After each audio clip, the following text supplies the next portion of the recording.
शीतला माता की पौराणिक कथा। एक बार शीतला माता ने सोचा कि चलो आज देखूं कि धरती पर मेरी पूजा कौन करता है, कौन मुझे मानता है। यही सोचकर शीतला माता धरती पर राजस्थान के डुंगरी गांव में आई और देखा कि इस गांव में मेरा कोई मंदिर नहीं है और ना ही मेरी पूजा होती है। माता शीतला गांव की गलियों में घूम रही थी। तभी एक मकान के ऊपर से किसी ने चावल का उबला पानी नीचे फेंका। वह उबलता पानी शीतला माता के ऊपर गिरा, जिससे शीतला माता के शरीर में छाले पड़ गए। शीतला माता के पूरे शरीर में जलन होने लगी। शीतला माता गांव में इधर उधर भाग भाग के चिल्लाने लगी, अरे मैं जल गई, मेरा शरीर तप रहा है, जल रहा है, कोई मेरी सहायता करो।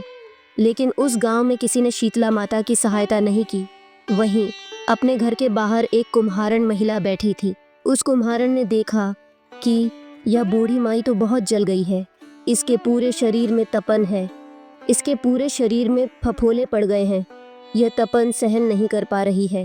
तब उस कुम्हारन ने कहा, हे माँ, तू यहाँ आकर बैठ जा, मैं तेरे शरीर के ऊपर ठंडा पानी डालती हूँ। कुम्हारन ने उस बूढ़ी माई पर खूब ठंडा पानी डाला और बोली, हे माँ, मेरे घर में रात की बनी हुई राबड़ी रखी है, थोड़ा दही भी है, तू दही राबड़ी खा ले। जब बूढ़ी माई ने ठंडी ज्वार के आटे की राबड़ी और दही खाया तो उसके शरीर को ठंडक मिली। तब उस कुम्हारन ने कहा, माँ बैठ जा, तेरे सिर के बाल बहुत बिखरे हैं, ला मैं तेरी चोटी गूंथ देती हूँ। और कुम्हारन माई की चोटी गूंथने के लिए कंघी बालों में करती रही। अचानक कुम्हारन की नज़र उस बूढ़ी माई के सिर के पीछे पड़ी तो कुम्हारन ने देखा कि एक आंख बालों के अंदर छुपी है। यह देखकर वह कुम्हारन डर के मारे घबराकर भागने लगी। तभी उस बूढ़ी माई ने कहा, रुक जा बेटी, तू डर मत, मैं कोई भूत प्रेत नहीं हूँ, मैं शीतला देवी हूँ। मैं तो इस धरती पर देखने आई थी कि मुझे कौन मानता है, कौन मेरी पूजा करता है।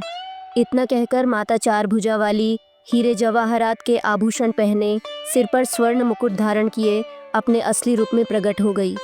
माता के दर्शन कर कुम्हारन सोचने लगी कि अब मैं गरीब इन माता को कहाँ बिठाऊं। तब माता बोली, हे बेटी, तुम किस सोच में पड़ गई। तब उस कुम्हारन ने हाथ जोड़कर आंखों में आंसू बहते हुए कहा, हे माँ, मेरे घर में तो चारों तरफ दरिद्रता बिखरी हुई है, मैं आपको कहाँ बिठाऊं।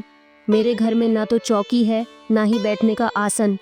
तब शीतला माता ने प्रसन्न होकर उस कुम्हारन के घर पर खड़े हुए गधे पर बैठकर एक हाथ में झाड़ू दूसरे हाथ में डलिया लेकर उस कुम्हारन के घर की दरिद्रता को झाड़ कर डलिया में भरकर फेंक दिया और उस कुम्हारन से कहा, हे बेटी, मैं तेरी सच्ची भक्ति से प्रसन्न हूँ, अब तुझे जो भी चाहिए मुझसे वरदान मांग लो।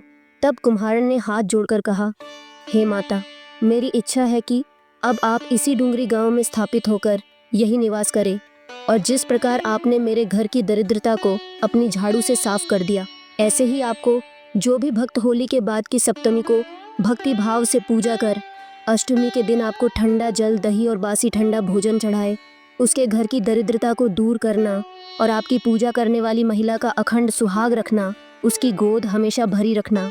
साथ ही जो पुरुष शीतला अष्टमी को नाई के यह बाल न कटवाए, धोबी को कपड़े धुलने न दे और पुरुष भी आप पर ठंडा जल चढ़ाकर, नारियल फूल चढ़ाकर परिवार सहित ठंडा बासी भोजन करे, उसके काम धंधे व्यापार में कभी दरिद्रता न आए। तब माता बोली, तथास्तु, हे बेटी, जो तूने वरदान मांगे हैं मैं सब तुझे देती हूँ। तुझे आशीर्वाद देती हूँ कि मेरी पूजा का मुख्य अधिकार इस धरती पर सिर्फ कुम्हार जाति का ही होगा। तभी उसी दिन से डुंगरी गांव में शीतला माता स्थापित हो गई और उस गांव का नाम हो गया शील की डुंगरी। बोले शीतला माता की जय। अब सुने पीपल पथवारी की कहानी। एक गुजरी थी, उसने अपनी बहू से कहा कि तू दूध दही बेचा, तो वो दूध दही बेचने गई। कार्तिक का महीना था, वहां पर सब औरतें पीपल सींचने आती थीं, तो वो भी बैठ गई और औरतों से पूछने लगी कि तुम क्या कर रही हो। तो औरतें बोली कि हम तो पीपल की पथवारी सींच रही हैं। तो उसने पूछा, इससे क्या होता है। औरतों ने जवाब दिया कि इसके करने से अन्न धन मिलता है, बरसों का बिछड़ा हुआ पति मिलता है। उस गुजरी ने कहा कि तुम तो पानी सींच रही हो, मैं दूध दही से सींचूंगी।